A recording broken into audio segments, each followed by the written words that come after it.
வணக்கம். இது தமிழ் குரலின் சிறப்பு நேர்காணல். இன்றைக்கு நம்மோடு இணைந்திருக்கிறவர் ஃபர்ஸ்ட் லைன் மீடியாவின் முதன்மை ஆசிரியர், மூத்த பத்திரிகையாளர் டாக்டர் உமாபதி அவர்கள். சார் வணக்கம். வணக்கம். வணக்கம். இந்த வடிவேலு கேட்குற மாதிரி தான், பேய் இருக்கா இல்லையாங்கிற மாதிரி ஜனநாயகன் ரிலீஸ் ஆகுமா ஆகாதா, நம்பலாமா நம்பக்கூடாதா, 9ஆம் தேதி வருமா வராதா, நீதிமன்றம் வரைக்கும் போயிருக்கு, என்ன சிக்கல்னே தெரியல. எப்படி பார்க்குறீங்க சார்? நீதிமன்றத்தில் இன்றைக்கி என்ன சொல்லியிருக்காங்கன்னு தெரியல. மதியத்துக்கு பிறகு வருது. இன்றைக்கி என்ன தேதி? இன்றைக்கி தேதி 7. இது நீதிமன்றம் முடிவு செய்யாது, மேக்ஸிமம் அப்படி தான் இருக்குது. என்ன நீதிமன்றம் என்னென்னா டைரக்ஷன் கொடுக்கலாம், கேட்கலாம், என்னங்க பிரச்சனை, அது என்னென்னு பார்த்து செய்யுங்கன்னா அவங்க என்ன சொல்லுவாங்க, இந்த நம்ம ஆள்லாம் லீவில் இருக்காங்க, அதான் பார்த்துக்கிட்டு இருக்கோம் திருப்பி. ஏன்னா இதில் நிறைய கொடூரமான காட்சிகள், மத விரோத காட்சிகள், சமூக விரோத காட்சிகள்லாம் இருக்குது. ஒரு சமூக விரோதி, அதாவது அரசாங்கத்தை எதிர்த்து ஒருத்தன் எடுக்கிறான்னா சமூக விரோதி படம் எடுத்த மாதிரி இருக்குன்ற மாதிரி சொல்லியிருக்காங்க. இந்த சமூகத்தை சீர்குலைக்கவும் அரசியலை சீர்குலைக்கவும் இந்த மாதிரி இருக்குதுன்னு சொல்லி பலவித கம்ப்ளைண்ட் வந்ததுனால தான் நிறுத்தி வச்சுருக்காங்க படம். ஒழுங்காக சென்சார் போட்டுட்டாங்க, கொடுத்துருப்பாங்க, ட்ரெய்லரை வெளியிட்டாங்க பாருங்கள், ஆஹா அப்படின்னோடனே அதில் தான் சுதாரிச்சிட்டாங்க. ஏன்னா அதில் அமித்ஷாவை சவுக்கால் அடிக்கிற மாதிரி காட்சிகள் இருக்குது, அதை வச்சுருக்காங்க. அந்த அர்த்தத்தில் எவ்வளோ பெரிய தலைவர்கள் எத்தனை வருஷமாக ஆட்சியில் இருக்காங்க, அவர் எவ்வளோ மாநில அமைச்சராக இருந்திருக்காரு, மத்திய அமைச்சராக இருந்திருக்காரு. இந்த சந்தான பாரதி எதுவும் உள்ளே இருக்கிறாங்களா என்னன்னு தெரில. இல்லை, எல்லாத்தையும் உட்கார வச்சுட்டு மக்களுக்கு சேவை செய்கிறேன்னு சொல்லிட்டு கொள்ளையாடா அடிக்கிறீங்க, கொலையாடா செய்கிறீங்கன்னு சொல்லி இவர் பெரிய பிடுங்கி. ஏன்னா குடும்பம் வீட்டில் இல்லை, பெத்த தாய் தகப்பனை மதிக்கிறது கிடையாது, ஊரடிச்சு உலையில் போட்டு இப்போ அரசியலுக்கே வரல, இப்போ ரசிகர்களில் கொள்ளையடிக்க வச்சு அந்த காசை ஒரு டிக்கெட் 1000 2000 விற்று கொள்ளையடிச்சிட்டு சவுக்கு எடுத்து அடித்தா இப்போ பாஜகக்காரை விட்டுருவானா? அந்த 41 பேர் உயிருக்கு போனது மன்னிப்பு கேட்கல, 4 பேரை கொண்டு விட்ட நீ எல்லாம் ஒரு ஆள்னு சவுக்கு எடுத்து எங்களை அடிப்பியா அப்படின்னு நம்ம சொல்லலை, மத்திய பாஜக நினைக்கிறேன். அப்போ யார் அடிக்கிற? ஃபியூஸ் கோயிலையும் இவங்களும் உட்கார வச்சு அடிக்கிற மாதிரி தான் அவங்க பார்ப்பாங்க. புரியுது அவங்களுக்கு? 4 அமைச்சர் பேர் தான் தெரியும். அமித்ஷா ஜி தெரியும், அமித்ஷா இருக்கும், ஃபியூஸ் கோயல், நிர்மலா சீதாராமன். அதில் பெண் இல்லை, பெண் வச்சோம்னா தப்பாக போயிடும்னு வைக்கல. இந்த மாதிரி அமைச்சர்களை போட்டு அடிக்கிற மாதிரி இருந்தால் எப்படி பிஜேபிக்காரை விட்டுருவா, எப்படி உங்களுக்கு சென்சார் கொடுப்பாங்க? ஏன்னா பெண் ஓட்டும் அவருக்கு முக்கியம், அவங்க தான் பெரிய ஆமாம் வாக்காளர்களை வர இருக்கும்போது எல்லாத்தையும் போட்டு அடிக்கிற மாதிரி சவுக்கால் அடிக்கிற மாதிரி காட்சி வச்சா பார்த்தாங்க, டப்பு நிறுத்தியான்ட்டாங்க. ஃபோன் பண்ணி சொல்லுங்க, எடுத்து படத்தை போங்காக்கி விடு, வெட்டு பூராத்தையும் வெட்டி தூக்கி போடுங்க, டாக்குமெண்ட்ரி ஆக்கி விடுங்க, 2.5 மணி நேரம் படத்தை 1.5 மணி நேரம் ஆக்கி விடுங்க, ஆக்கி விட்டு யூஏ சர்டிஃபிகேட்டில் ஏ சர்டிஃபிகேட் கொடுத்து மெதுவாக கொடுப்போம் வைங்க அப்படின்னு. அதுதான் இப்போ நடந்துக்கிட்டு இருக்கு.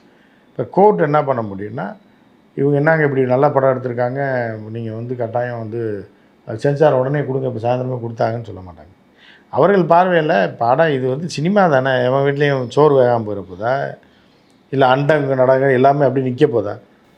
அந்த சிவாஜி கணேசன் படம் பறக்கிற பறவை நிற்கும், மரங்கள் ஆடாமல் நிற்கும், இந்த மாதிரி அப்படியே நிற்கும். இது ஜனநாயகர் இப்போ ரிலீஸ் ஆகலைன்னா இப்படிலாம் ஆயிருமா? வீட்டு ஓடுக்கடான்றவாங்க, இரு வேறு தீர்ப்பு சொல்லுவோம். இப்போ என்ன, நீ பொங்கலுக்கு தானே தீபாவளிக்கு ரிலீஸ் பண்ணு அப்படின்ற, இல்லை ரம்ஜானுக்கு ரிலீஸ் பண்ணுன்றேன், இல்லை கிறிஸ்மஸ் முடிஞ்சு போச்சு. இப்படி தான் இங்கே நிலமையில் இருக்குது. அது வராது. 9ஆம் தேதி வர்றதுக்கு வாய்ப்பு 90% இல்லை, 10% வாய்ப்பு இருக்குது. ஏன்னா எதையுமே நம்ம 100% சொல்ல முடியாது. மேலே அதாவது நீங்கள் பாயாவும் முட்டையும் வச்சுருக்காங்க, பாம்பு பாயாவுக்கு பணிஞ்சு குடிச்சிருச்சு அப்படின்னா விட்டுருவாங்க, இல்லைன்னா அட்டை போட்டியில் அரைச்சி விற்ற காட்டிடுவாங்க. இதுதான் அங்கே டெல்லியில் வேலை நடந்துகிட்ருக்கு. படம் வர்றது சந்தேகம் தான், படத்தை உடச்சி விட்டு காலி பண்ணி விட்ருவாங்க. இப்போ இதுக்கு முன்னாடி இதை வச்சு ஒரு பிஸ்னஸ் நடக்குது இல்லை பல இடங்களில், அது புக்கிங் ஆகட்டும், இல்லை பிளாக் டிக்கெட்ஸ் இப்போயே எக்கச்சக்க ரேட்டுக்கு போயிட்டு அதான். நீங்கள் கொள்ளையடிக்கிறதுக்கு தான் சென்சார் இருக்கா?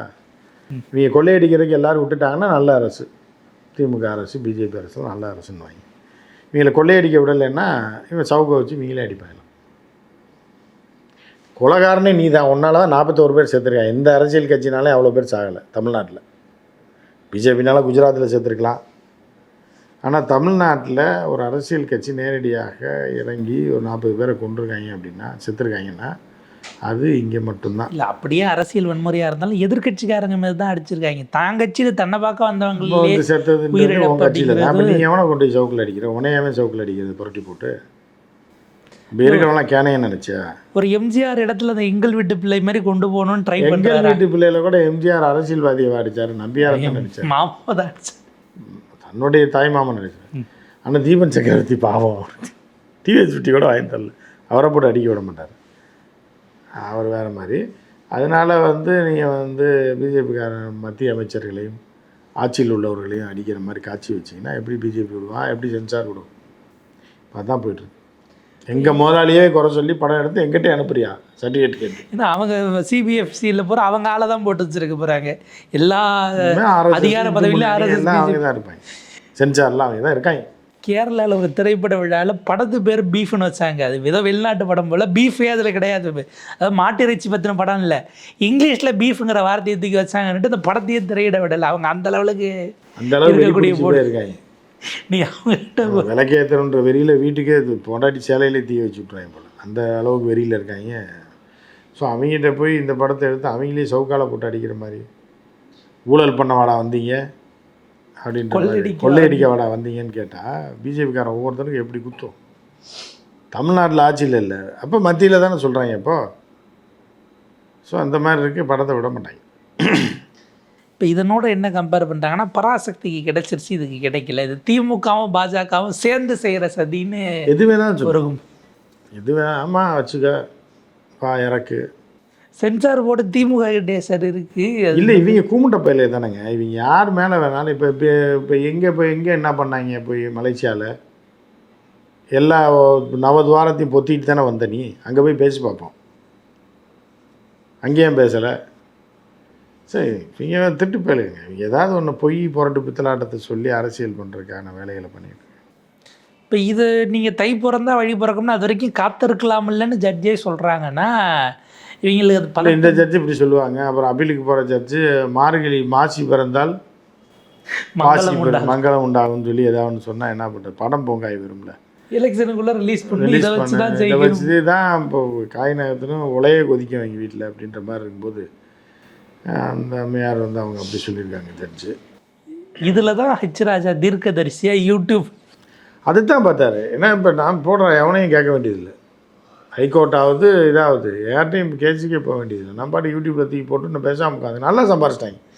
படத்தை ரிலீஸ் பண்ணியிருந்தா கூட 50,000 ரூபா கூட தேடி இருக்காது. இப்போ யூடியூப்பில் போட்டோன்னு 10 லட்சம் பேர் பார்த்துட்டாங்கன்னா 1 லட்ச ரூபா வச்சாலே, இப்போ 1 ரூபா வச்சாலே 10 லட்ச ரூபா. அது போக க்ரௌடு ஃபண்டிங்னுட்டு அதில் ஒரு அமௌண்ட்டு பெரிய இதை போட்டாங்க. ஹெச் ராஜாவுக்கு எவ்வளோ சாப்பாடு போட்டாங்களோ அதை விட 1000 படம் கிடைச்சிட்டாங்க. இல்லை அந்த சைஸ் சென்சாருக்கு போகிற சைஸ் கிடையாது, முழு படம். முழு படம் கிடையாது, டாக்குமெண்ட்ரி தான்.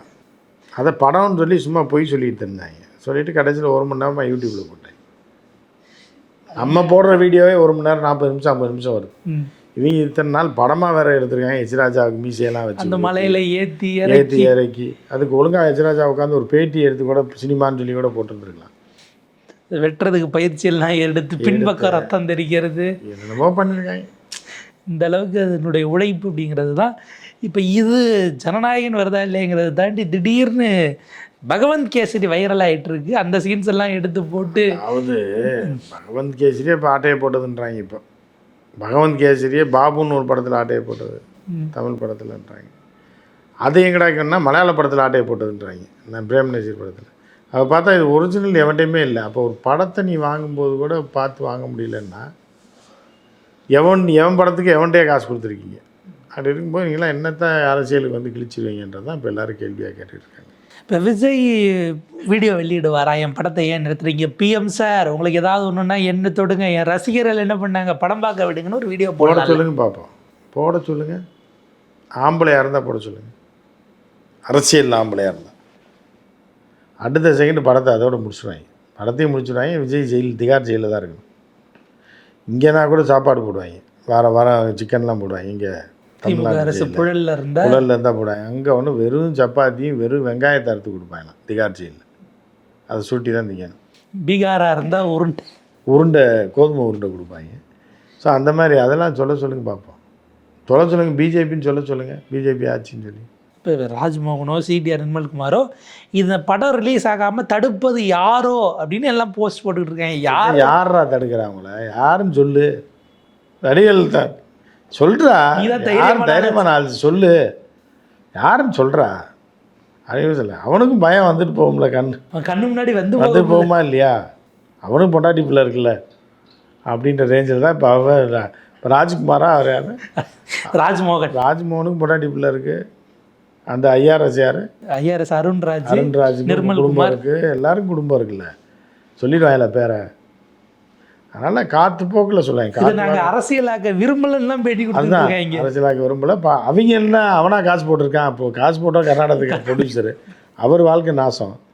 இப்போ என்ன இவங்க போயிடுவாங்க, படம் வந்தால் பார்க்குறேன்னு வாங்க, படம் வரலன்னா தலைவரை ஒழிச்சிட்டாங்கன்னு இவன் பாட்டு வீட்டில் போய் பொத்தி படுத்துருவாங்க. வீணாக போகிறது யார், விஜய் இது தானே ப்ரொடியூசர் தான். இப்போ ஆதவர்ஜனா வந்து எப்படின்னா திகார் ஜெயிலில் விஜயை வைக்காமல் ஓய மாட்டாப்புல.